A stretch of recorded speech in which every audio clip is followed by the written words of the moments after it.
and welcome to my easy to understand guide to men like Mobeen and audience. This video is going to be particularly relevant for you if you are studying the Eduqas GCSE Media Studies specification as it currently appears as a set text on the Component 2 paper. The set episode for study is Season 1, Episode 2, so I am going to focus on that. However, it is important for the audience-based questions to understand this series in general, so I am going to make more general references too. The series was shown originally on BBC Three, which was an online streaming only channel at the time, aimed predominantly at 16 to 34-year-olds and probably more like 16 to 25-year-olds for the most part. And so the show automatically therefore has an audience that is mostly reasonably young. You could assume from the series that the show has a kind of Muslim Asian audience, and that is because most of the cast are Asian. A lot of them talk about religion as well, talk about Islam, and so potentially this might appeal more to a Muslim Asian audience in general. Often Asian characters are underrepresented in the media, and it's quite unusual to find shows that are kind of almost entirely focused on Asian characters, and so Asian audiences might like this kind of sudden representation that they're not used to in the media. It may give them a sense of identity and familiarity and recognition. It was promoted on the BBC Asian Network Radio as well, and that again is a great way of targeting that particular audience. However, the focus isn't entirely on their ethnicity and their religion, although quite a lot of the storylines do revolve around kind of cultural issues. Their kind of religion is not necessarily the central focus of the show. They do have quite well-rounded characters and they're not overly reliant on stereotypes. And so again, this might broaden out the audience. It might mean that other people who don't fall into that kind of Muslim Asian category can still enjoy and be entertained by the show as well. The show is set predominantly in Birmingham, and that was kind of focused on in quite a lot of the marketing as well. And this is going to appeal to a regional audience, perhaps those who live in Birmingham or who live in the kind of northern areas of Britain. Again, we don't often see shows set in these regional areas in the media. A lot of TV programmes now, particularly those set in England, are set in London, or at least the southeast areas of England. So having a show set in a more regional area might be more relatable for those people living in those areas. The show was later shown on BBC One, which may have broadened it out to a more kind of mainstream audience, a bit more kind of broad and diverse.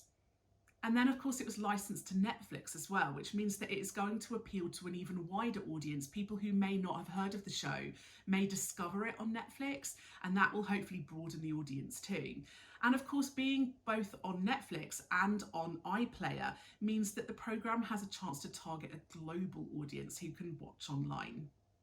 They used quite a lot of social media to promote the series, and again that targets quite a youthful, modern audience. It allows them to like, comment and share on posts, and that targets quite an active audience. Audiences do quite enjoy being active, and actually quite a lot of fans of the show got involved online, talking about the characters, talking about the episodes. At one point the audiences were all online asking about a particular Maharishi coat that Mobeen was wearing in a lot of the marketing materials, and in the set episode it becomes kind of a look for him. So yeah, there's quite a lot of like active audience evidence for the show.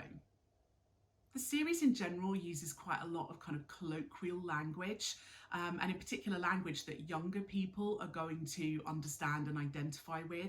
The set episode, the characters use phrases such as bear free munch, and so use of this language is going to appeal predominantly to a younger audience. In terms of the uses and gratifications theory, the show provides quite a lot of entertainment and escape for an audience. It's a comedy sitcom. It provides quite a lot of entertainment and escape for an audience. It's a sitcom, so it's going to be funny, there's going to be jokes, sometimes there's a little bit of slapstick humour. So of course in the set episode they spill a drink all over a really cream carpet. So it's kind of like physical humour, silly humour, and a lot of people are going to have fun watching that. It can also provide information and education to an audience as well. So it may help to educate them about cultural issues, religious issues, things to do with being Muslim, things to do with being Asian, perhaps problems that people within those demographics have to deal with, things like racism, Islamophobia. And so overall, it offers audiences quite a deep insight into particular cultures. It also offers audiences a chance to kind of develop a sense of their own identity as well, which is another part of the uses and gratifications theory. Some audiences may find the characters and the settings and the narratives quite relatable. So, for example, in the set episode, they're having a discussion about arranged marriages and whether that might be something that they're interested in. So, some people who live in families where arranged marriages are more traditional, more accepted, then may find that a more relatable storyline.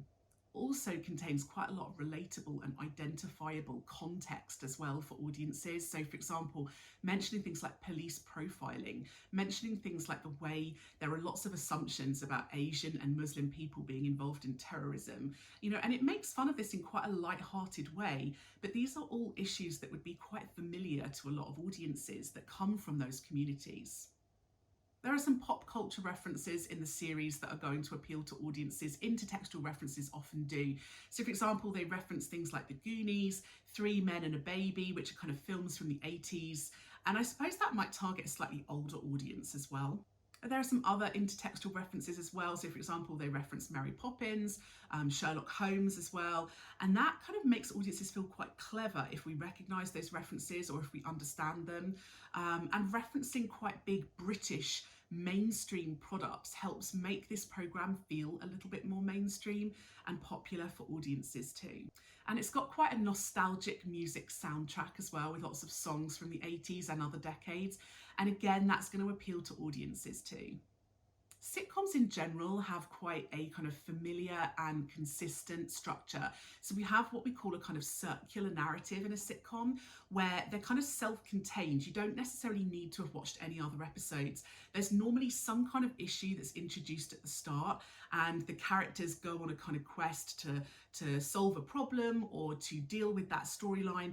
And then at the end, everything goes back to normal, and everything solves itself within that episode, so that you don't have to watch more and more episodes to be able to understand what's going on. And that's going to appeal to quite a lot of audiences now. A lot of people now have quite short attention spans, and we don't want to have to watch 20 episodes or 6 series of something to get what's happening. With sitcoms, you can kind of dip in and out and just watch the odd episode. So that was my easy to understand guide to men like Mobeen and audiences. Don't forget to subscribe to my channel for other videos that are going to be relevant for you. And if you've got any questions, just leave a little comment below and I'll see what I can do.